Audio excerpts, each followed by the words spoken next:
Clara Whitmore stood on the wooden platform at Boston's train station. Her hands shook as she held her old carpet bag. The cold October wind of 1887 cut through her thin brown dress.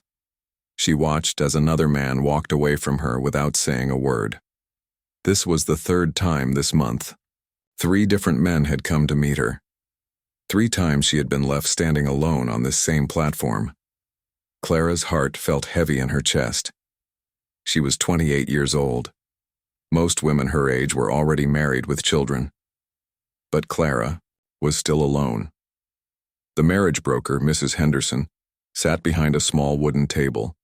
She had set up her business right there on the platform. Her cold blue eyes looked down at a thick book filled with names. She drew a line through Clara's name with her black pen. It made a harsh sound on the paper.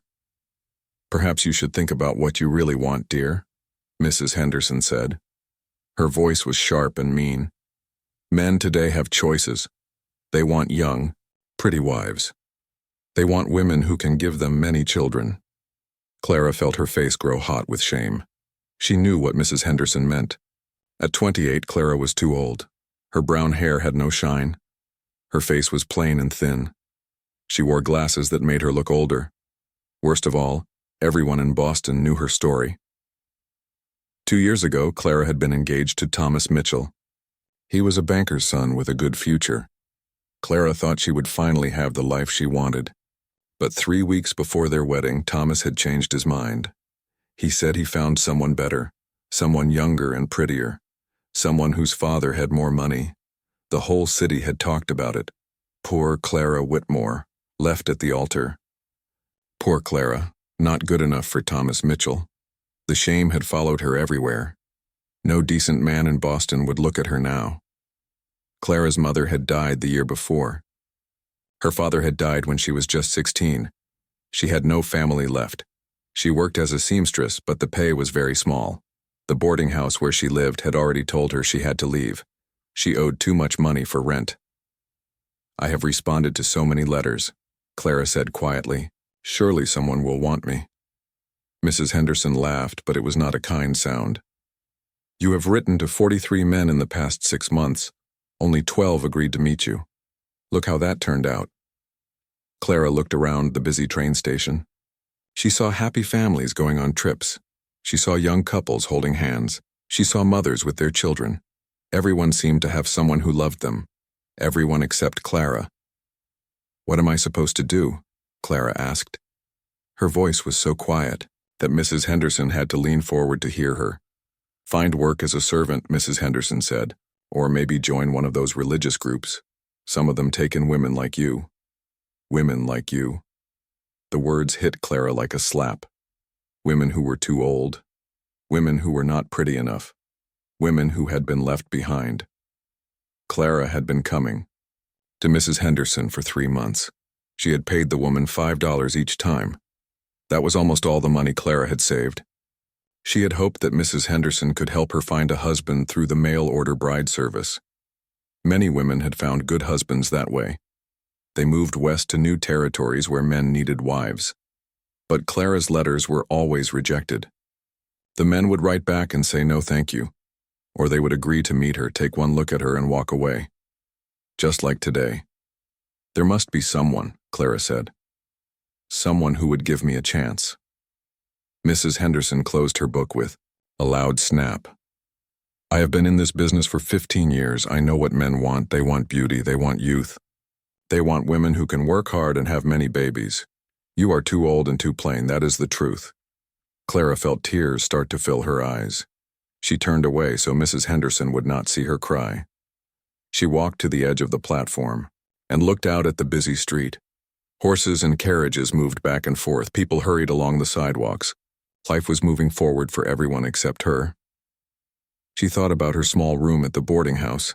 Mrs. Patterson, who owned the house, had been very clear. Clara had 1 week to pay what she owed, or she would be thrown out. Clara had counted her money that morning. She had $2.35 left. That was not enough for rent. It was not enough for food. It was barely enough for a train ticket to nowhere. Clara had always dreamed of having a family. When she was young, She used to play with her dolls and pretend they were her children. She would set up tea parties and pretend she was the mother. She would read them stories and sing them songs. She had always thought that someday she would have real children to love. But now she was 28. Her chances were getting smaller every day. In a few years she would be 30, then 35. Soon she would be an old maid that people looked at with pity. Clara wiped her eyes with her handkerchief. She would not give up yet. There had to be another way. Maybe she could move to a different city. Maybe she could change her name and start over. Maybe somewhere there was a man who would not care that she was plain and old. She walked back toward Mrs. Henderson's table. The woman was packing up her books and papers. The sun was setting, and it was time to go home. "Mrs. Henderson," Clara said, "please, just look one more time. Maybe there is a letter you missed. Maybe there is someone who might consider me." Mrs. Henderson looked at Clara with tired eyes. "Girl, I have shown you every letter I have. There is no one left." But as Mrs. Henderson lifted her papers, one piece fell to the ground. The wind started to blow it away. Clara quickly stepped on it to stop it. She picked it up and looked at it. It was a letter from a man. The paper was rough, and the handwriting was hard to read. At the top it said, "Wife wanted," in big letters. Clara's heart started to beat faster. "What about this one?" she asked, holding up the paper. Mrs. Henderson looked at it and laughed. "Oh, that old thing. I threw that away weeks ago. No decent woman would even think about answering that one." Clara looked at the letter more carefully. It was from someone named Jeremiah Stone in Colorado Territory. The writing was simple and direct. He wanted a wife who could work hard. He lived on a mountain far from town. He needed someone who could help him build a life in the wilderness. "Why? Did you throw it away?" Clara asked. "Because the man is wild," Mrs. Henderson said. "He lives like an animal in the mountains. He has no money and no manners. He has been placing ads for 2 years, and no woman has been foolish enough to answer."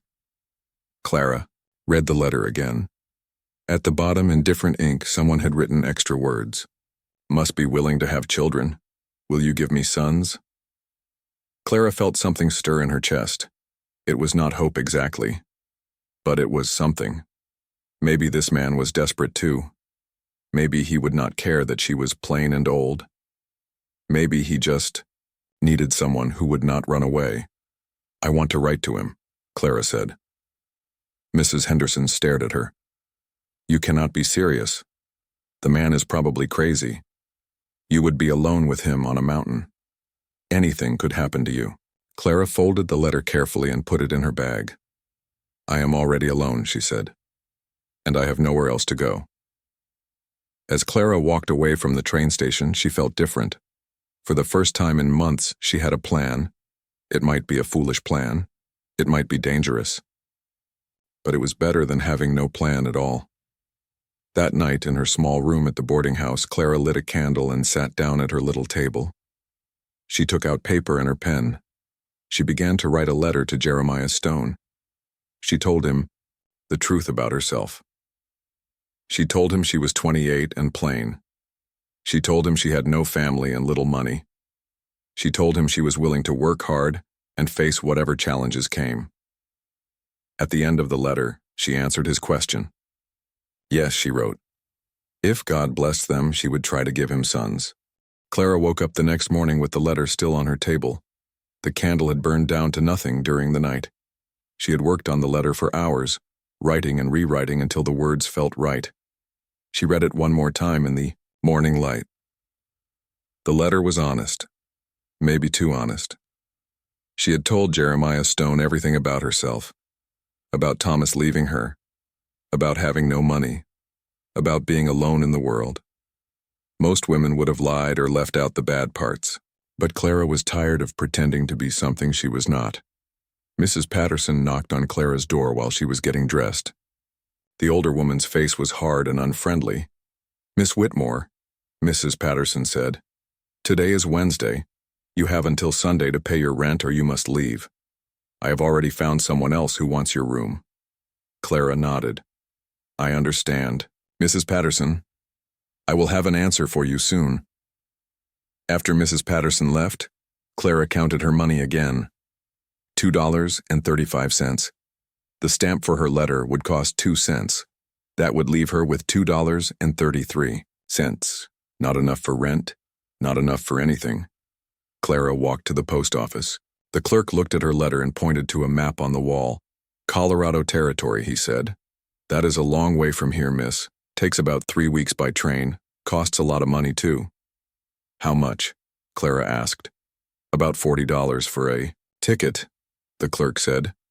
Maybe more. Clara's heart sank. $40 might as well have been $400. She did not have that kind of money. Even if Jeremiah Stone wanted to marry her, she could not afford to get there. She mailed the letter anyway. What else could she do? Maybe Jeremiah would send money for the trip. Some men did that if they really wanted a wife. Clara walked back to the boarding house slowly. She passed by the dress shop where she worked. Mrs. Williams, the owner, saw her through the window and waved. Clara waved back but did not go inside. She could not face another day of sewing and pretending everything was fine. Instead, she went to the library. It was free and warm and no one bothered her there.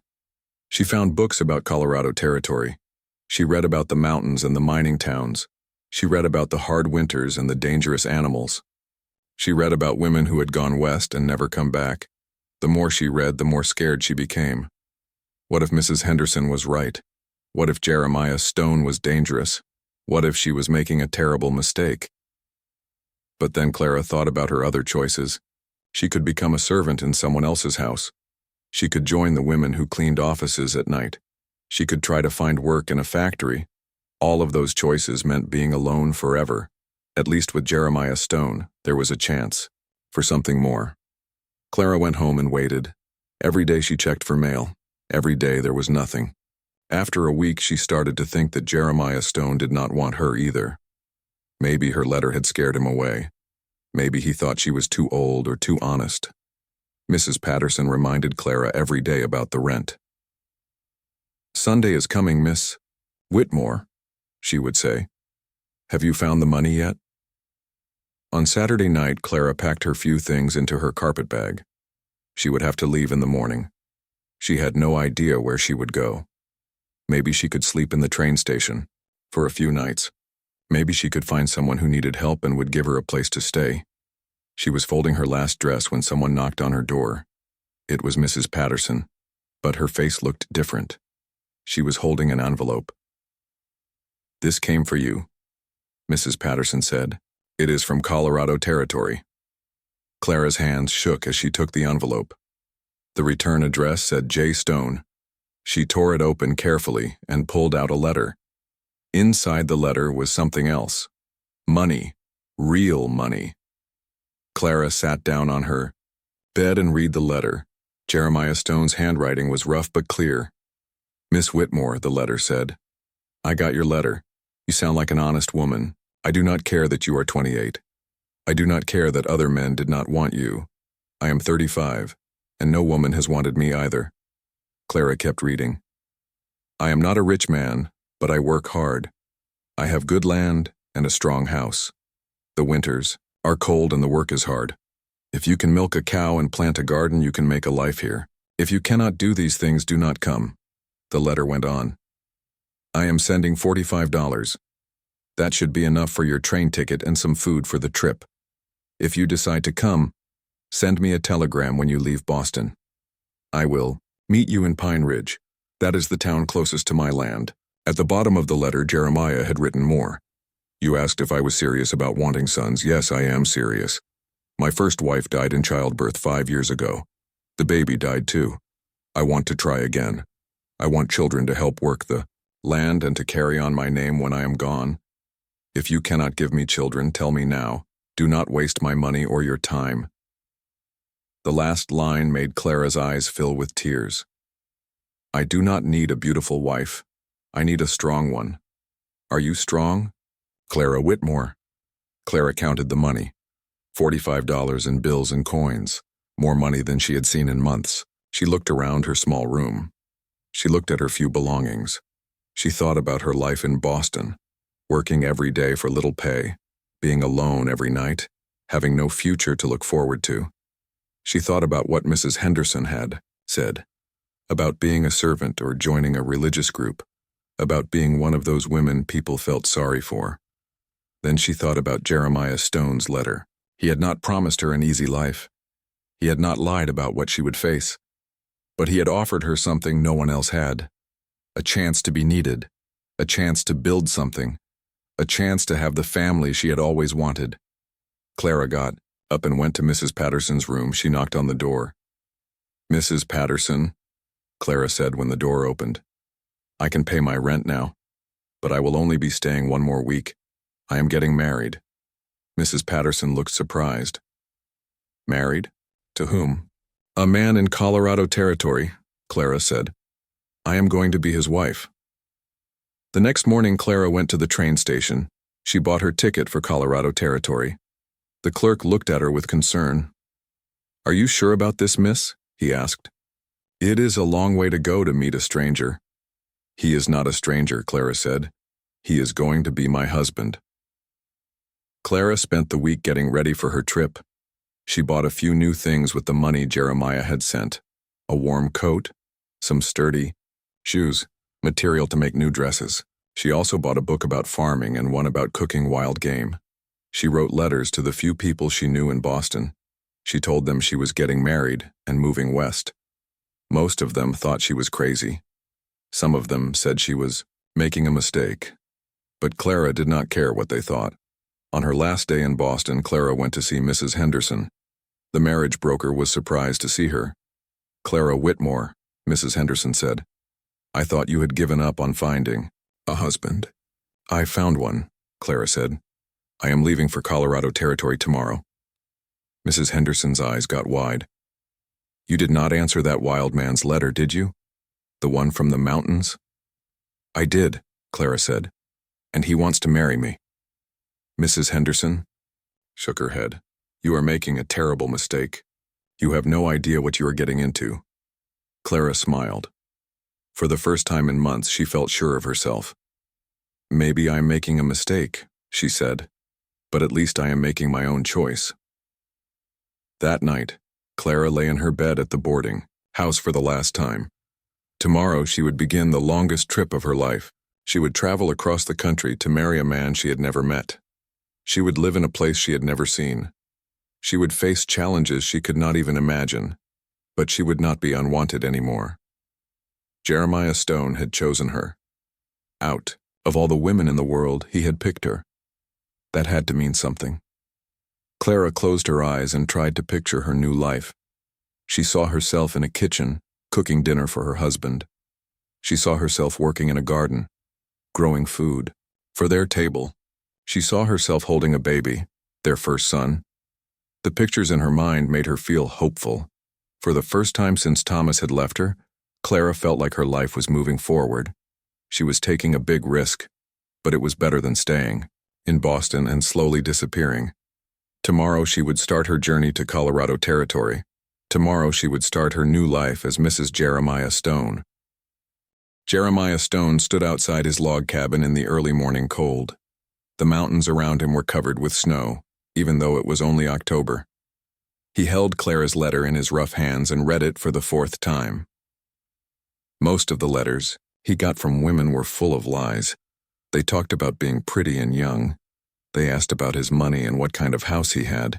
They wanted to know if he lived near a town with shops and churches. This letter was different. Clara Whitmore had told him the truth. She was 28 and plain. She had no family and little money. She had been left by another man. But she was willing to work hard. She was willing to face whatever came. And yes, she would try to give him sons. Jeremiah walked back into his cabin. It was one large room with a stone fireplace, a wooden table, and a bed in the corner. He had built it himself 5 years ago after his first wife died. It was simple, but strong. It would keep a family warm and safe. He sat down at the table and thought about Sarah, his first wife. She had been young and pretty when they married. She had come from a good family in Denver. But she had not been ready for mountain life. She complained about the cold and the loneliness.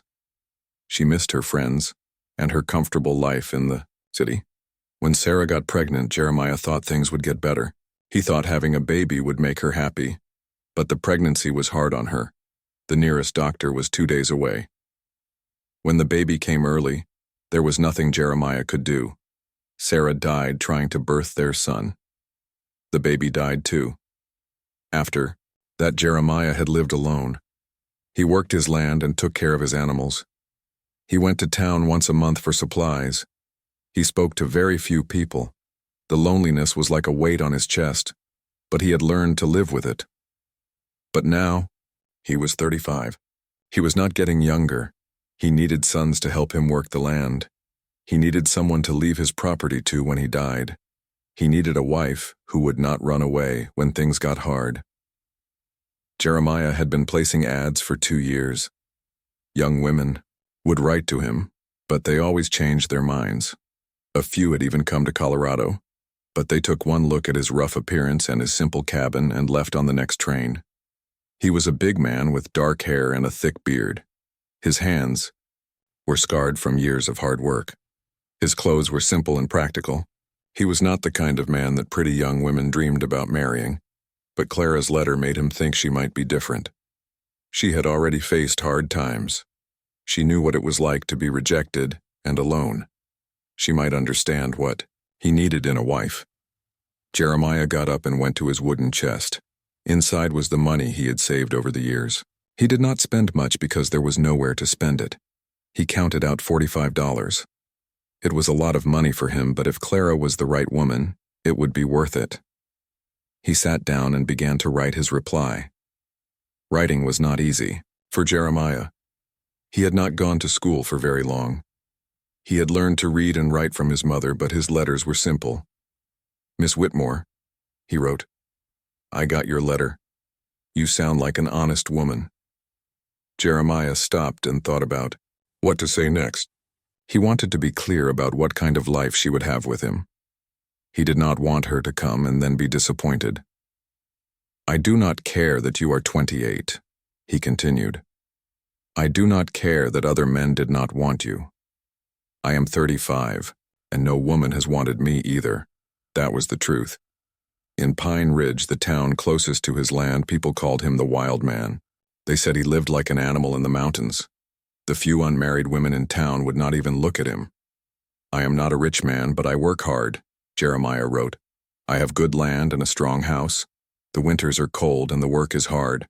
If you can milk a cow and plant a garden, you can make a life here. If you cannot do these things, do not come." Jeremiah wanted to make sure Clara knew what she was getting into. His nearest neighbor was 15 miles away. The town was 25 miles down a dangerous mountain road. In winter, they could be snowed in for weeks at a time. "I am sending $45, he wrote. "That should be enough for your train, ticket, and some food for the trip. If you decide to come, send me a telegram when you leave Boston. I will meet you in Pine Ridge. That is the town closest to my land." Jeremiah stopped writing and looked out his window. He could see his barn and the fence around his pasture. He had 20 head of cattle and some chickens. He grew vegetables in summer and hunted for meat in winter. It was a good life for a man who liked being alone, but it would be better with a family. He thought about Clara's question about children. That was the most important thing to him. He wanted sons to help him work the land. He wanted children to teach and to love. He wanted his family name to continue after he was gone. "You asked if I was serious about wanting sons," Jeremiah wrote. "Yes, I am serious. My first wife died in childbirth 5 years ago. The baby died too. I want to try again. I want children to help work the land and to carry on my name when I am gone. If you cannot give me children, tell me now. Do not waste my money or your time." Jeremiah knew he was being blunt, but he had to be honest. He was not looking for romance or sweet words. He was looking for a partner who could help him build a family and a future. "I do not need a beautiful wife," he wrote at the end. "I need a strong one. Are you strong, Clara Whitmore?" Jeremiah folded the letter and put the money inside. He would ride to Pine Ridge tomorrow and mail it. He hoped Clara would say yes. He hoped she would be brave enough to come, but if she was not, he would understand. Mountain life was not for everyone. The next morning, Jeremiah saddled his horse and rode down the mountain path to Pine Ridge. The town was small, with just a few buildings around a main street. There was a general store, a saloon, a church, and a small hotel. The train came through twice a week. Mr. Peterson, who ran the general store and the post office, looked surprised to see Jeremiah. "What brings you to town, Jeremiah?" Peterson asked. "Mailing a letter," Jeremiah said. He did not like to talk much, even to the few people he knew. Peterson looked at the letter and saw it was going to Boston. "Someone back east?" he asked. "Maybe," Jeremiah said. He did not want to explain about the mail order bride. People in town already thought he was strange. On the way home, Jeremiah stopped at the small cemetery outside town. Sarah's grave was there, marked with a simple wooden cross. He had not visited in a long time. "I am trying to find another wife," he told Sarah's grave. "I hope you would understand. I need someone to help me. I need children." The wind blew through the pine trees around the cemetery. Jeremiah felt peaceful there. He knew Sarah would want him to be happy. She would want him to have the family they had both dreamed of. Back at his cabin, Jeremiah tried to imagine what it would be like if Clara came. He pictured her working in the kitchen, cooking meals on his wood stove. He pictured her helping him with the animals in the garden. He pictured her holding their baby. The thoughts made him feel hopeful for the first time in years. Maybe Clara would be different from the other women. Maybe she would see that his simple life had value. Maybe she would be strong enough to face the challenges of mountain living. Jeremiah knew it would take at least 2 weeks for his letter to reach Boston. Then, if Clara decided to come, it would take her about 3 weeks to travel to Colorado. That meant he might not know her answer for more than a month. He tried not to think about it too much. He had work to do. Winter was coming and he needed to prepare. He chopped extra wood for the fireplace. He repaired his roof where some shingles had come loose. He checked his food supplies and made a list of things he would need from town. But every few days he would think about Clara. He wondered what she looked like. He wondered if she was brave enough to leave everything she knew and come to the mountains. He wondered if she would really try to give him the sons he wanted. 3 weeks after he mailed his letter, Jeremiah rode to Pine Ridge again. Mr. Peterson handed him a telegram. It was from Clara. "Leaving Boston November 15th, the telegram said. "Arriving Pine Ridge December 8th. Thank you for the chance. Clara Whitmore." Jeremiah read the telegram 3 times. She was coming. Clara Whitmore was really coming to marry him. He felt excited and nervous at the same time. December 8th was still 2 weeks away. Jeremiah had time to get ready. He cleaned his cabin from top to bottom. He bought some material in town to make curtains for the windows. He even bought a small mirror for Clara to use. He also went to see Reverend Murphy, who served the small church in Pine Ridge. The Reverend agreed to marry them as soon as Clara arrived. There would be no long courtship or fancy wedding. They were both practical people who knew what they wanted. As December 8th got closer, Jeremiah found himself checking the calendar every day. He had never been so excited about anything in his life. Soon he would meet the woman who might become his wife. Soon he might have a chance at the family he had always wanted. The night before Clara was supposed to arrive, Jeremiah could not sleep. He lay in his bed and stared at the ceiling. Tomorrow his life might change forever. He hoped he was making the right choice. He hoped Clara was making the right choice too. Clara sat by the train window and watched the country change outside. She had been traveling for almost 3 weeks now. The green hills of Massachusetts had given way to the flat farmlands of the Middle States. Now she could see mountains in the distance. Real mountains bigger than anything she had ever seen. Her body ached from sitting on the hard train seats for so long. Her dress was wrinkled and dirty. Her hair felt greasy under her bonnet. She tried to clean herself with a wet cloth when the train stopped, but she knew she looked terrible. The other passengers had been kind at first. An older woman had shared her food with Clara. A young couple had talked with her about their plans to start a farm in Kansas. But as the days went on, people became more distant. They whispered about the woman traveling alone to meet a stranger. "It is not natural," Clara heard one woman say to her husband. "A decent woman does not travel across the country to marry a man she has never met." Clara pretended not to hear, but the words hurt. She knew what people thought of mail-order brides. They thought such women were desperate or fallen.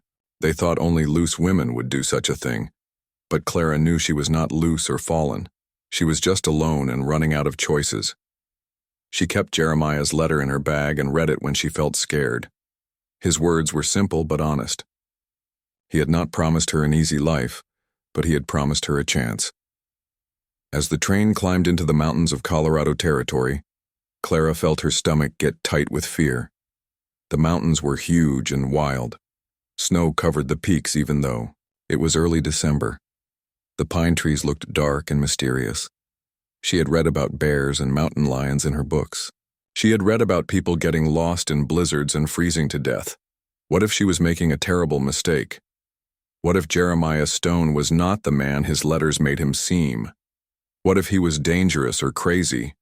What if she ended up alone and helpless in the wilderness with no way to get home? Clara looked at the few belongings she had brought with her. One small trunk and her carpet bag. Everything she owned in the world fit into those two pieces. She had $23 left from the money Jeremiah had sent her. If things went badly, that would not be enough to get her back to Boston. The train stopped at several small towns along the way. Clara saw rough-looking men in dirty clothes. She saw buildings that looked like they might fall down. She saw women who looked tired and worn out. This was nothing like the civilized world she had left behind in Boston. On the last night before reaching Pine Ridge, Clara could not sleep. She kept thinking about what would happen when she met Jeremiah. What if he took one look at her and changed his mind? What if she was not what he expected? What if she was too plain or too old? Clara tried to make herself look better in the small mirror she had brought, but her face was pale from the long trip. Her brown hair had lost what little shine it ever had. Her glasses made her look older and more serious. She was not the kind of woman men noticed or wanted. But Jeremiah had chosen her. His letter had said he did not need a beautiful wife. He needed a strong one. Clara hoped she was strong enough. She hoped she could be the wife he needed. The train pulled into Pine Ridge just after noon on December 8th. Clara gathered her things and stepped onto the platform. The air was so cold it made her catch her breath. Snow covered the ground and the buildings. The town was even smaller than she had imagined. Clara looked around for Jeremiah. She did not know what he looked like, but she thought she would recognize him somehow. There were only a few people on the platform. An old man with a white beard, a young woman with two small children, a tall man in a dark coat standing by himself. The tall man was looking at her. He was bigger than she had expected, with broad shoulders and rough hands. His dark hair was longer than was fashionable in Boston. His beard was thick and unkempt. His clothes were practical and worn. He looked like exactly what he was, a man who worked hard with his hands. Clara felt her heart start to beat faster. This had to be Jeremiah Stone. He was studying her face the same way she was studying his. She could see him taking in her plain appearance, her worn dress, her nervous expression. For a long moment, they just looked at each other across the platform. Clara felt like her whole future was being decided in that moment. Would he be disappointed? Would he change his mind? Then Jeremiah walked toward her. His steps were slow and steady. When he reached her, he stopped and touched his hat. "Miss Whitmore?" he said. His voice was deep and quiet. "Yes," Clara said. Her own voice came out as a whisper. Jeremiah nodded once. "You look tired," he said. Clara did not know what to say to that. She was tired. She was also scared and uncertain and hoping she had not made the biggest mistake of her life. "The trip was long," she said. "I expect it was," Jeremiah said. He picked up her trunk like it weighed nothing. "Are you hungry?" Clara realized she was very hungry. She had not eaten much on the train because she was too nervous. "Yes," she said. "We can get some food at the hotel," Jeremiah said. "Then we can talk." They walked down the muddy street to a small building with a sign that said Pine Ridge Hotel. It was not much to look at, but it was warm inside. Jeremiah asked for a table in the corner where they could talk privately. The food was simple but good. Beef stew and fresh bread. Clara ate slowly and tried to think of what to say. Jeremiah ate in silence, but she could feel him watching her. "Your letters were honest," Jeremiah said finally. "I appreciate that." "So were yours," Clara said. "Are you having second thoughts?" he asked. Clara looked at his face. It was a hard face, weathered by sun and wind and cold, but his eyes were not unkind. They were serious and direct, but not cruel. "Are you?" she asked. Jeremiah almost smiled at that. "No," he said. "You look like what I expected. A woman who has worked hard and faced troubles. That is what I need." Clara felt some of her fear ease. He was not disappointed in her appearance, that was something. "Tell me about your land," Clara said. Jeremiah described his cabin and his animals. He told her about the work that needed to be done. He explained about the long winters and the isolation. He was honest about the hardships she would face. "The nearest neighbor is 15 miles away," he said. "In winter, we might not see another person for weeks. Can you handle that?" Clara thought about her lonely life in Boston. At least there she had seen people on the streets and in the shops, even if she did not know them. But she had still been alone in all the ways that mattered. "I have been alone for a long time," she said. "But I have never had someone who needed me. I think I can handle it if I have a purpose." Jeremiah nodded. "What about children?" he asked. "I was clear about wanting sons." Clara felt her face grow warm. This was not the kind of thing people talked about in polite society. But this was not Boston, and these were not polite circumstances. "I want children too," she said quietly. "I always have. I hope God will bless us." "Good," Jeremiah said. "Are you ready to be married?" Clara was surprised by the question. "Now?" she asked. "The Reverend is waiting," Jeremiah said. "Unless you want to wait." Clara looked around the small hotel dining room. She thought about the long journey that had brought her here. She thought about her empty life in Boston and her hope for something better. "I am ready," she said. They walked to the small church at the end of the main street. Reverend Murphy was a kind older man who did not ask too many questions. The hotel owner and his wife came to serve as witnesses. Clara signed her name in the church book with shaking hands. When Reverend Murphy said they were husband and wife, Jeremiah shook Clara's hand formally.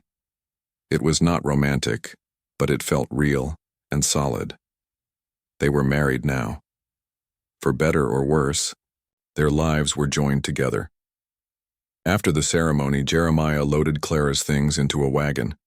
The ride to his cabin would take most of the afternoon. Clara sat beside him on the wooden seat and tried not to think about what came next. The path up the mountain was narrow and rocky. On one side was the mountain wall. On the other side was a steep drop into a valley far below. Clara held tight to the seat and tried not to look down. "Are you afraid of heights?" Jeremiah asked. "I do not know," Clara said. "I have never been this high before." Jeremiah slowed the horses. "You will get used to it," he said. "Everything here is bigger than what you are used to. The mountains, the sky, the distances, but you will adjust." As they climbed higher, Clara saw how beautiful the mountains were. The snow on the pine trees sparkled in the late afternoon sun. The air was clean and sharp. She had never seen anything so magnificent. "It is beautiful," she said. "Yes," Jeremiah said. "It is a good place to raise children." When they finally reached Jeremiah's cabin, the sun was setting behind the mountains. Clara could see why he loved this place. It was wild and lonely, but it had a peace that she had never felt in the city. Jeremiah helped her down from the wagon and showed her inside. The cabin was simple but clean. There was a stone fireplace, a wooden table, a small kitchen area, and a bed in the corner. I know it is not much, Jeremiah said. Clara looked around her new home. It was not much compared to the grand houses in Boston. But it was more than she had expected. It was solid and warm and built to last. It is enough, she said. It is a good place to start. That night, Clara lay in bed next to her new husband and listened to the wind in the pine trees. Clara woke up on her first morning as Mrs. Stone to the sound of an axe hitting wood. The cabin was cold, and she could see her breath in the air. The fire had died down during the night, and Jeremiah was already outside working. She got dressed, quickly in the dim light. Her Boston clothes felt thin and useless in this cold. She would need to make warmer things soon. Clara looked out the small window and saw Jeremiah chopping wood behind the cabin. He had been working for hours, judging by the pile of split logs. Clara tried to start a fire in the stone fireplace. She had never done this before. In Boston, her boarding house had steam heat. She fumbled with the kindling and matches until finally a small flame caught. It was a tiny victory, but it made her feel proud. When Jeremiah came inside for breakfast, he saw the fire burning and nodded. Good, he said. You will need to keep that going all day. The cold here can kill you if you are not careful. Clara made coffee and fried some eggs and bacon. The food was simple, but Jeremiah ate it without complaint. He was not a man who expected fancy meals. What do you need me to do today? Clara asked. Jeremiah looked surprised. Most women would have wanted to rest after their long journey. The chickens need feeding, he said. And the cow needs milking. Do you know how to milk a cow? Clara had never even touched a cow. No, she said honestly. But I can learn. Jeremiah showed her around his property. He had 20 head of cattle, 6 chickens, 1 milk cow, and 2 horses. There was a barn for the animals and a shed for tools. Behind the cabin was a garden area covered with snow. In spring, we will plant vegetables, Jeremiah said. Potatoes, beans, corn, squash. We grow most of our own food here. The nearest store is 25 miles away.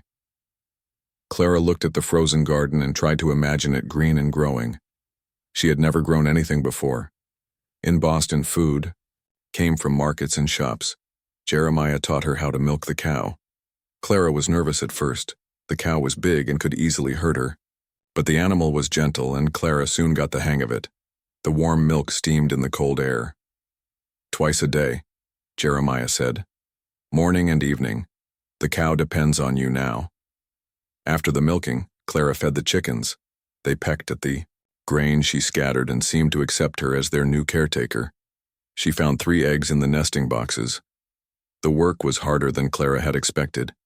By the time they went inside for lunch, her back ached and her hands were raw from the cold. But she felt useful for the first time in years. You did well today, Jeremiah said as they ate. Tomorrow I will show you how to preserve meat and make soap. That afternoon, Jeremiah went into the woods to check his trap lines. Clara stayed at the cabin and tried to make it more like a home. She hung her few dresses on pegs he had put up for her. She arranged her books on a shelf. She swept the floor and organized the kitchen area.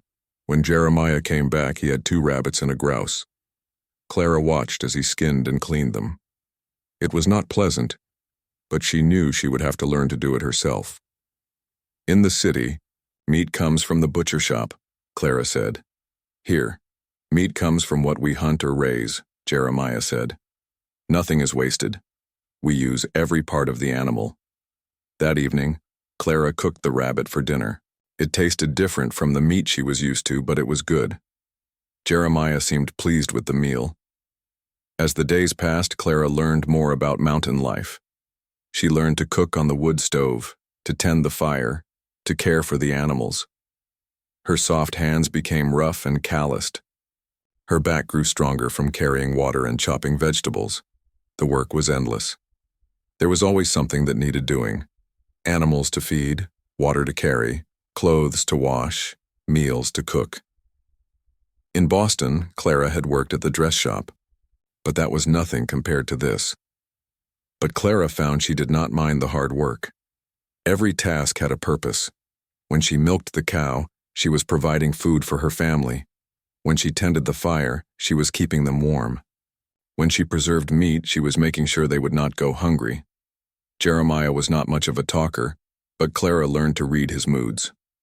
When he was pleased with her work, he would nod or say good. When he was thinking about something, he would stare into the fire after dinner. When he was worried about the weather or the animals, his jaw would get tight. Clara tried to be a good wife. She kept the cabin clean and the meals ready on time.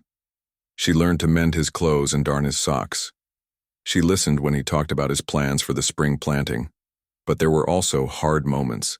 Sometimes Clara felt so lonely she wanted to cry. The silence of the mountains was complete. No voices, no carriages, no city sounds. Just wind and the occasional call of a bird. One evening, about 2 weeks after her arrival, Clara was washing dishes when she suddenly started to sob. The loneliness and fear she had been holding back came pouring out. She missed the sounds of the city. She missed seeing other people.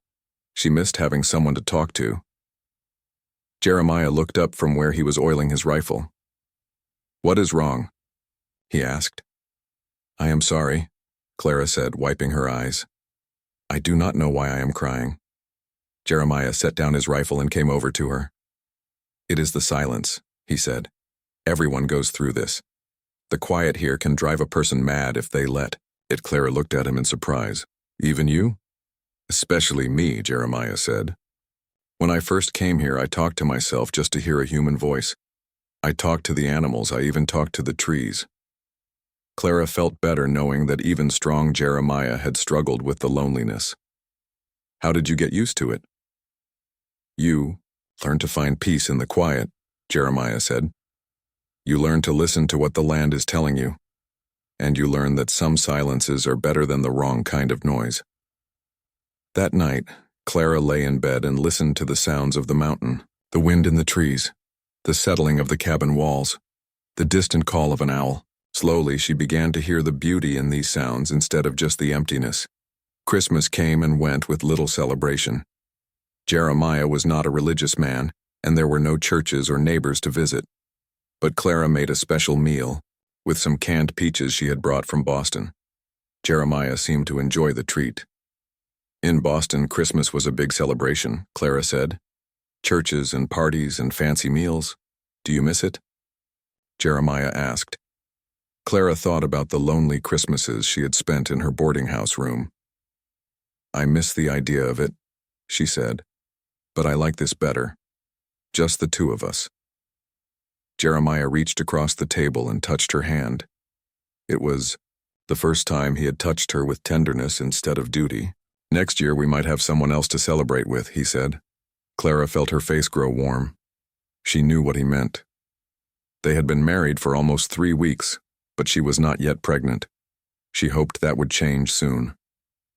January brought the worst weather Clara had ever seen. Snow piled up against the cabin walls. The wind howled for days at a time. The temperature dropped so low that water froze solid in minutes. For a week, they could not even get to the barn to tend the animals. Jeremiah had to dig a tunnel through the snow. Clara worried that they would all freeze to death. But the cabin stayed warm, and they had plenty of food stored.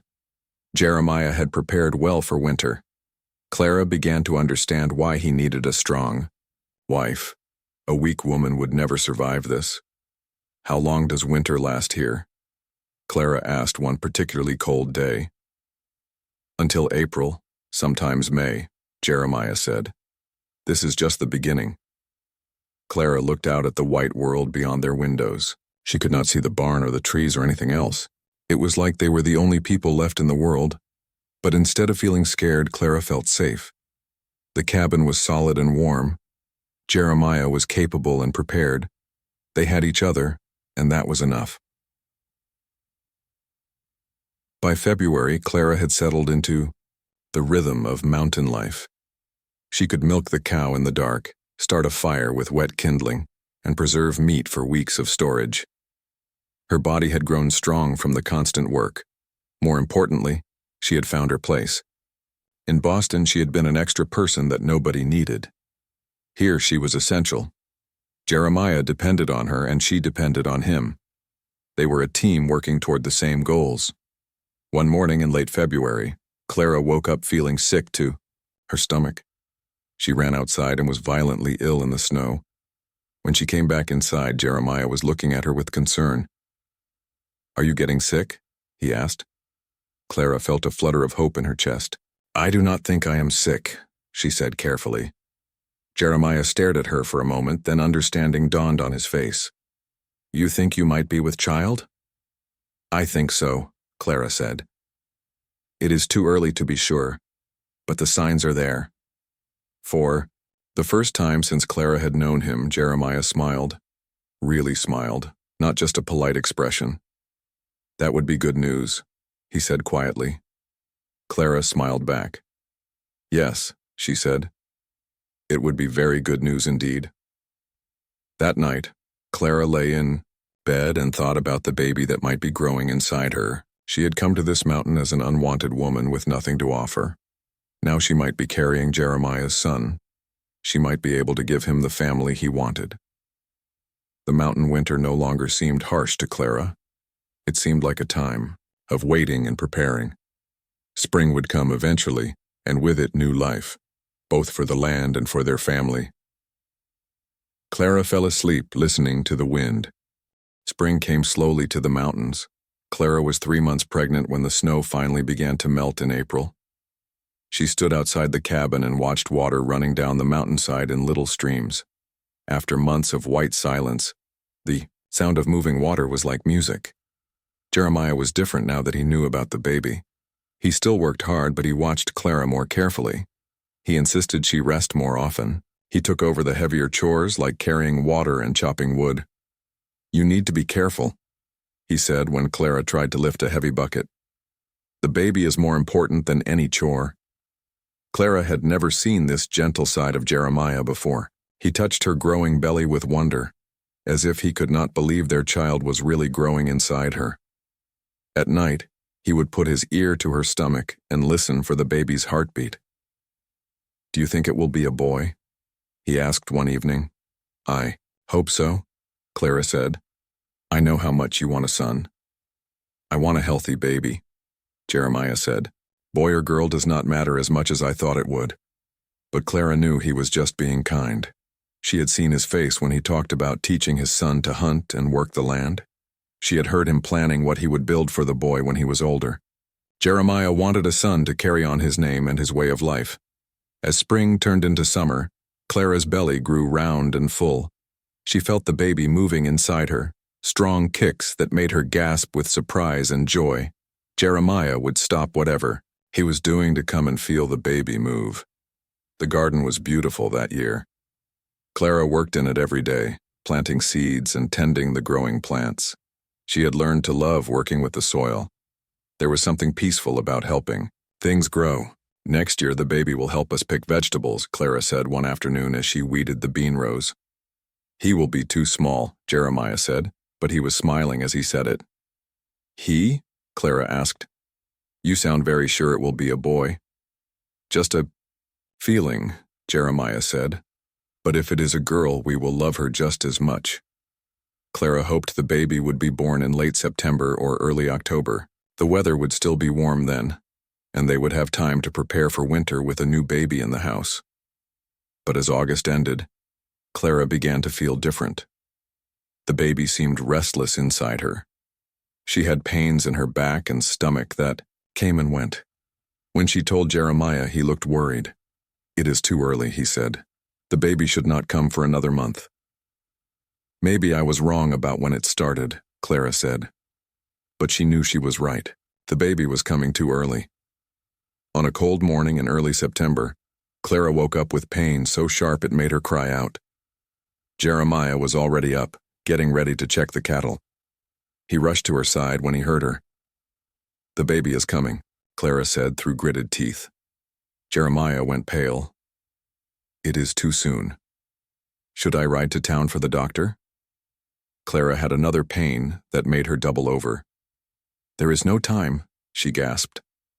"The baby is coming now." Jeremiah had helped deliver calves and foals, but delivering a human baby was different.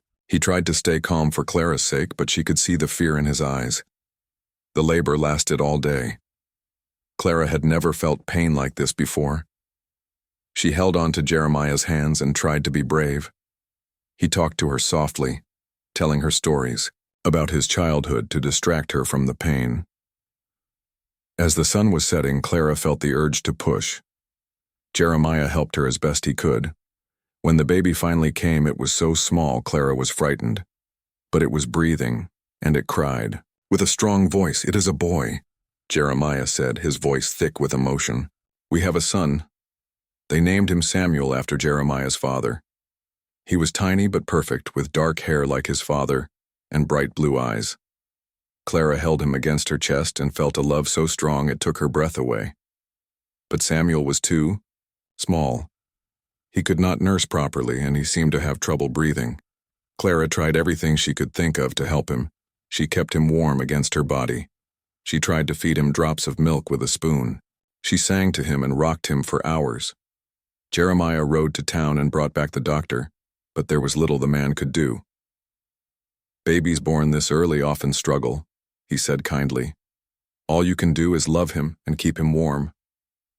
For 2 weeks, Clara barely slept. She held Samuel constantly, willing him to grow stronger. Sometimes he seemed better, nursing a little and sleeping peacefully. But then he would get weak again, and Clara would panic. Jeremiah helped as much as he could. He took over all the household chores so Clara could focus on the baby. He sat up with her during the long nights when Samuel cried or had trouble breathing. "He is a fighter," Jeremiah said one night as they watched their son sleep. "He will pull through this." But as September turned into October, Samuel grew weaker instead of stronger. He stopped trying to nurse. His breathing became shallow and quick. Clara knew what was happening, but she could not accept it. On a cold morning when the first frost covered the ground, Samuel stopped breathing. Clara was holding him when it happened. One moment he was there, warm and alive in her arms. The next moment he was gone. Clara screamed. She shook the tiny body, trying to wake him up. She breathed into his mouth, trying to give him her own life. But Samuel was gone, and nothing could bring him back. Jeremiah took the baby from Clara's arms. His face was stone, but tears ran down his cheeks. "He is at peace now," he said quietly. Clara could not be comforted. She had carried Samuel for 7 months. She had felt him grow and move inside her. She had dreamed about his future, about teaching him to walk and talk and read. Now all those dreams were buried with his tiny body. Jeremiah dug a grave on a hill behind their cabin under a big pine tree. They wrapped Samuel in a blanket Clara had made for him and laid him to rest. Jeremiah said a few words, but Clara could not speak. Her grief was too deep for words. After the funeral, Clara fell into a darkness she had never known before. She could not eat or sleep. She sat by the window and stared at the mountain where her son was buried. She felt empty inside, like part of her had died with Samuel. Jeremiah tried to help her, but he was fighting his own grief. He threw himself into his work, staying busy from dawn to dusk. But Clara could see the pain in his eyes. Samuel had been his hope for the future, his chance to have a family and a legacy. "It was my fault," Clara said one day. "I could not keep him safe." "No," Jeremiah said firmly. "It was not your fault. These things happen. We cannot control them." But Clara blamed herself anyway. She thought about everything she had done wrong during her pregnancy. Maybe she had worked too hard. Maybe she had not eaten the right foods. Maybe God was punishing her for something. The first snow came early that year in late October. Clara watched it fall and thought about how Samuel would never see snow. He would never build snowmen or go sledding. He would never grow up to help. His father worked the land. Jeremiah tried to talk to her about having another baby, but Clara could not bear the thought. What if the same thing happened again? What if she lost another child? She did not think her heart could survive it. "Maybe. We are not meant to have children," she said. "Do not say that," Jeremiah replied. "Samuel was not our only chance. We can try again when you are ready." But Clara was not sure she would ever be ready. The thought of being pregnant again, of hoping again, of possibly losing another baby, was too frightening. Winter came early and hard that year. Clara and Jeremiah went through the motions of their daily life, but the joy was gone. They worked together, ate together, slept in the same bed, but they felt like strangers. The cabin that had once felt cozy now felt empty. Clara found herself looking at the corner where Samuel's cradle had been. She had put it away after he died, but she could still see it in her mind. Some nights Clara thought she heard a baby crying. She would wake up and listen, her heart pounding before remembering that Samuel was gone. The sound was just the wind in the trees or her own imagination. Jeremiah grieved differently than Clara. He became quieter than ever, speaking only when necessary. He spent long hours outside, even in the cold, as if he could not bear to be in the cabin where Samuel had lived and died. One evening in December, Clara found Jeremiah sitting by Samuel's grave. Snow covered the little mound of earth, and icicles hung from the pine tree branches. He was just sitting there in the cold, staring at the spot where their son lay. Clara sat down beside him, not caring about the snow soaking through her dress. They sat in silence for a long time, both lost in their own thoughts. "I failed him," Jeremiah said finally. "I could not protect him." "You did everything you could," Clara said. "We both did." "I wanted to teach him so many things," Jeremiah said. "How to hunt, how to work the land, how to be a good man. I had so many plans." Clara took his cold hand in hers. "I know," she said. "I had plans too." They sat together in the snow, grieving for their son and for all the dreams that had died with him. The mountain was silent around them, holding their sorrow in its ancient embrace. That night, for the first time since Samuel's death, Jeremiah held Clara close. They did not talk about the future or about having more children. They just held each other and remembered their son who had lived for such a brief, precious time. Samuel's death had changed them both. The easy hope they had shared during Clara's pregnancy was gone, but in its place was something deeper. The winter after Samuel's death was the longest of Clara's life. She and Jeremiah moved through their days like shadows of themselves. They did their chores, ate their meals, and slept in the same bed, but they barely talked. The silence between them was different from the comfortable quiet they had shared before. This silence was full of pain. Clara spent hours staring out the window at the pine tree where Samuel was buried. Snow covered the little grave, making it look peaceful, but Clara felt no peace. She felt empty, like something important had been carved out of her heart. Jeremiah threw himself into winter work with desperate energy. He chopped more wood than they could ever use. He repaired things that did not need fixing. He spent long hours in the barn, tending to animals that were perfectly healthy. Clara knew he was trying to stay busy so he would not have to think about their loss. They were like two people living in the same house but walking separate paths. Clara wanted to reach out to Jeremiah, but she did not know how. Her grief felt too big and too dark to share. She was afraid that if she started talking about Samuel, she would never stop crying. One evening in February, Clara was washing dishes when she dropped a bowl. It shattered on the floor, and suddenly, she was sobbing. Not just crying, but sobbing, so hard she could not breathe. All the grief she had been holding inside came pouring out. Jeremiah looked up from his place by the fire. He had been cleaning his rifle, the same thing he did every night. But when he saw Clara breaking down, he set the gun aside and came to her. "I miss him so much," Clara cried. "I miss holding him. I miss the way he smelled. I miss his little fingers wrapped around mine." Jeremiah knelt down and helped Clara pick up the broken pieces of the bowl. His hands were gentle as he worked. "I miss him too," he said quietly. "Do you?" Clara asked. "You never talk about him." "I think about him every day," Jeremiah said, "but talking about it makes it hurt worse." Clara looked at her husband's face. For the first time since Samuel's death, she really saw him. He looked older, with new lines around his eyes.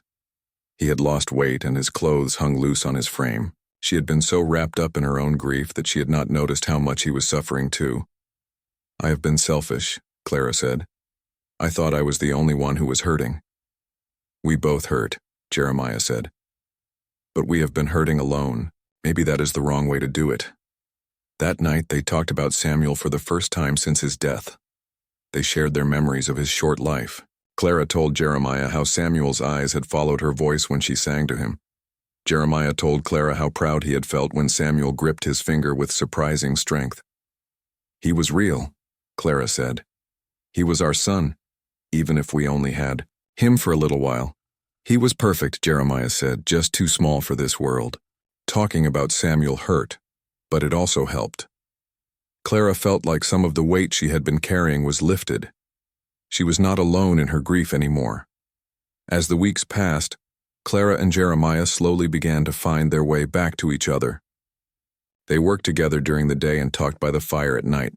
They shared their sadness, but they also began to share other things again. Stories from their past, dreams for the future, simple observations about their daily life. "When I first came here, I was afraid of the silence," Clara said one evening. "Now I think the silence helped me survive losing Samuel. The mountain holds our sadness without judging it." "The mountain has seen a lot of sorrow over the years," Jeremiah said, "and a lot of joy too. Life keeps going, even when we think it cannot." Spring came late that year. Clara was grateful for the extra time to heal before facing the memories that warm weather would bring. She dreaded seeing the garden where she had worked while pregnant with Samuel. She dreaded the sunshine that had warmed her growing belly. But when the snow finally melted and the first green shoots appeared, Clara found that the memories were not as painful as she had expected. Yes, she remembered being pregnant in the garden, but she also remembered the happiness she had felt, the hope and excitement of preparing for their baby. "Samuel was part of a good time in our lives," Clara told Jeremiah as they planted vegetables. "I do not want to lose those happy memories just because they ended sadly." Jeremiah nodded. "He brought us joy while he was here. That matters." They planted a special section of the garden in Samuel's memory. Flowers instead of vegetables. Clara chose seeds for plants that would bloom all summer long. She wanted something beautiful to honor their son. As spring turned into summer, Clara began to feel something she had not felt in months. Not happiness exactly, but a kind of quiet contentment. She was still sad about Samuel, but the sharp edge of grief had softened. She could think about her son without falling apart. One day in July, Clara was hanging laundry on the line when she realized she was humming. She stopped in surprise. She had not hummed or sung since Samuel died. Music had seemed wrong somehow, when her heart was broken. But now the tune came naturally. It was a lullaby she used to sing to Samuel. Instead of making her cry, it made her smile. She could almost feel her son listening, happy to hear his mother's voice again. That evening, Clara brought up the subject that had been on both their minds, but that neither had dared to mention. "I have been thinking about having another baby," she said. Jeremiah looked up from his dinner. "Are you sure? I do not want you to feel pressured." "I am not sure about anything," Clara said honestly. "But I think we should try. Samuel would want us to have the family we dreamed of." "What if—" Jeremiah started, then stopped. "What if we lose another baby?" Clara finished. "I think about that too, it scares me. But I think I would rather try and risk losing another child than give up entirely." Jeremiah reached across the table and took her hand. "I want to try too," he said. "But if it happens again, if we lose another baby, we will face it together, this time." Clara squeezed his hand. "Together," she agreed. That night, they made love for the first time since Samuel's death. It was different from before, more tender, more meaningful. They were not just husband and wife anymore. They were two people who had shared the deepest kind of loss and found their way back to hope. In September, on the anniversary of Samuel's death, Clara and Jeremiah visited his grave together. Clara had picked flowers from their memorial garden. She laid them on the small mound under the pine tree. "Happy birthday, little one," she said softly. We miss you every day. We love you, son, Jeremiah added, and we will never forget you. They stood in silence for a while, remembering their baby. But this time the sadness was mixed with gratitude. Samuel had been a gift, even if they had only had him for a short time. He had made them parents. He had taught them how deep love could go. A month later, Clara began to suspect she was pregnant again. She waited to tell Jeremiah until she was sure. When she finally shared the news, his reaction was different from the first time. There was joy, but also worry. Excitement, but also fear. "Are you happy?" Clara asked. "Yes," Jeremiah said. "And terrified." "Me too," Clara said. "But I think that is normal. We know now what we could lose, but we also know what we could gain." This pregnancy was different from the first one. Clara was more careful about her health. She rested more and worked less. Jeremiah watched her like a hawk, ready to help with anything that might be too much for her, but they were also more aware of how precious the time was. Clara talked to the baby every day, telling it about the mountain and the animals, and its brother Samuel who was waiting in heaven. Jeremiah put his hands on her belly every night and whispered to their child. "We learned something from Samuel," Clara said one day as winter approached. "We learned not to take anything for granted. Every day with this baby will be a gift." Baby was due in May, which felt like good timing. Winter would be over and they would have warm weather for the birth. Clara tried not to make too many plans, but she could not help hoping that this time would be different. As her belly grew round with new life, Clara felt a cautious optimism she had not experienced since Samuel's death. This baby felt different, stronger. The kicks were firm and regular. Clara's body seemed healthier too. She was not as tired as she had been with Samuel, and she was able to eat better. "This one is a fighter," Jeremiah said one evening as they felt the baby moving. "Just like his parents," Clara replied. They had started referring to the baby as he without really discussing it. Maybe they both hoped for a boy to honor Samuel's memory. Or maybe they just could not imagine having a daughter after losing a son. The winter passed more peacefully than the one before. Clara and Jeremiah had learned how to carry their grief without letting it crush them. They still missed Samuel terribly, but they had also learned to find joy in small things again. A beautiful sunset, a successful hunt, the promise of new life growing inside Clara. One snowy evening in March, Clara was sewing baby clothes by the fire when she felt the baby kick particularly hard. She gasped and put her hand to her side. "What is wrong?" Jeremiah asked, immediately alert. "Nothing wrong," Clara said, smiling. "This baby just has very strong legs. I think he is going to be a runner." Jeremiah came over and felt where Clara was pointing. The baby kicked again right into his palm. For the first time in over a year, Jeremiah laughed out loud. "He knows his father's touch," Clara said. 10 years had passed since Clara first stepped off the train in Pine Ridge. Now she stood in her vegetable garden, watching her 4 sons help their father repair the barn roof. The sight still amazed her sometimes. After losing Samuel, she had wondered if she would ever have children. Now her house was full of them. David was 9 years old, born healthy and strong in May, 2 years after Samuel's death. Clara would never forget the relief she felt when David took his first breath and cried loudly. He had been everything Samuel was not: big, strong, and determined to live. From his first day, David had been a fighter.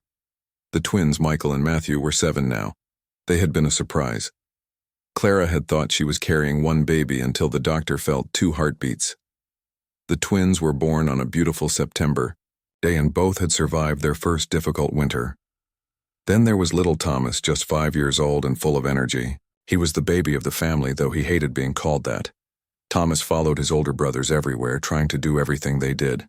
"David, be careful up there," Clara called to her oldest son. He was balanced on the peak of the barn roof, hammering nails with skill that surprised her. At 9, he was already capable of doing a man's work. "I am being careful, Ma," David called back. He looked so much like Jeremiah with his dark hair and serious expression. But he had Clara's gentle nature, always looking out for his younger brothers. The twins were working on opposite sides of the roof. Michael was the quieter of the two, methodical and careful in everything he did. Matthew was more like his little brother Thomas, quick to laugh and always getting into mischief. But when it came to work, both boys were reliable.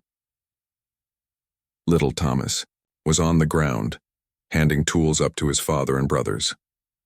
He was too young to be on the roof, but he insisted on helping.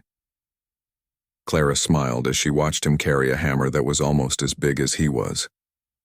"Thomas, bring that water bucket over here," Jeremiah called down. Even after all these years, Jeremiah was still a man of few words. But Clara could hear the pride in his voice when he talked to his sons. Clara looked at her husband, now 45, years old with gray starting to show in his dark hair. The years had been kind to him. The loneliness that had marked his face when she first met him was gone. In its place was contentment and purpose. He had the family he had always wanted. The cabin had grown over the years, too. Jeremiah had added 2 more rooms as the boys came along. There was a proper bedroom for Clara and Jeremiah, and a large room where all 4 boys slept. The kitchen had been expanded, and there was even a small sitting area with chairs by the fireplace. Clara's garden was bigger now, too. She grew enough vegetables to feed 6 people through the long winters. She had fruit trees that Jeremiah had planted, and a chicken coop that housed 20 birds. The single milk cow had been joined by 2 others, and the herd of cattle had grown to 40 head. But the biggest change was not in the buildings or the land. It was in Clara herself. The frightened, unwanted woman who had left Boston was gone. In her place was someone Clara barely recognized, a confident mountain woman who could do anything that needed doing. Clara could deliver a calf, preserve 100 pounds of meat, make soap from animal fat, and sew clothes for her entire family. She could shoot a rifle and skin a deer. She could treat injuries and nurse sick children back to health. She had become exactly what Jeremiah needed, a strong woman who could survive anything the mountain threw at them. "Ma, can we have apple pie for dinner?" Matthew called down from the roof. "If you finish that roof today, I will make apple pie," Clara called back. The boys cheered and worked even harder. Clara laughed at their enthusiasm. They were good boys, all of them. They worked hard without complaining, and they looked out for each other. Jeremiah had taught them to be responsible and capable. Clara had taught them to be kind and thoughtful. As Clara walked back toward the cabin, she passed the small cemetery under the pine tree. Samuel's grave was still there, marked now with a proper stone that Jeremiah had carved himself. But Samuel was no longer alone. Clara's parents were buried there too. Their bodies moved from Boston at Clara's request. And last year, they had buried an old prospector who had died during a blizzard while staying with them. The cemetery did not make Clara sad anymore. It was part of their mountain home, a place where loved ones rested in peace. Samuel's brothers knew about him and sometimes left wildflowers on his grave. Clara had told them that Samuel was their angel brother who watched over them from heaven. Samuel would be 15 now, Clara said to herself as she touched his headstone. He would be helping with the roof, too. Clara no longer wondered what if about Samuel. His short life had taught her and Jeremiah what really mattered. Every day with their other sons was a gift that they never took for granted. Inside the cabin, Clara began preparing dinner. She could hear the boys laughing and talking as they worked. The sound filled her heart with happiness. This was what she had dreamed of during those lonely years in Boston. A house full of children, a husband who loved her, a life that had meaning and purpose. The meal was ready when the men came in from their work. They had finished the roof, so Clara kept her promise about the apple pie. The boys cheered when they saw it cooling on the windowsill. "Tell us about Boston, Ma," Thomas said as they ate. This was one of his favorite requests. He loved hearing about the big city where his mother had lived before coming to the mountain. Boston had many people and tall buildings, Clara said. But it did not have mountains or fresh air or room to run and play. "Did you like it there?" David asked. Clara looked around the table at her family. Jeremiah was listening with interest even though he had heard these stories many times before. The boys were hanging on every word, trying to imagine a world so different from their own. I thought I liked it, Clara said. But I did not know what I was missing. I did not know how good life could be until I came here.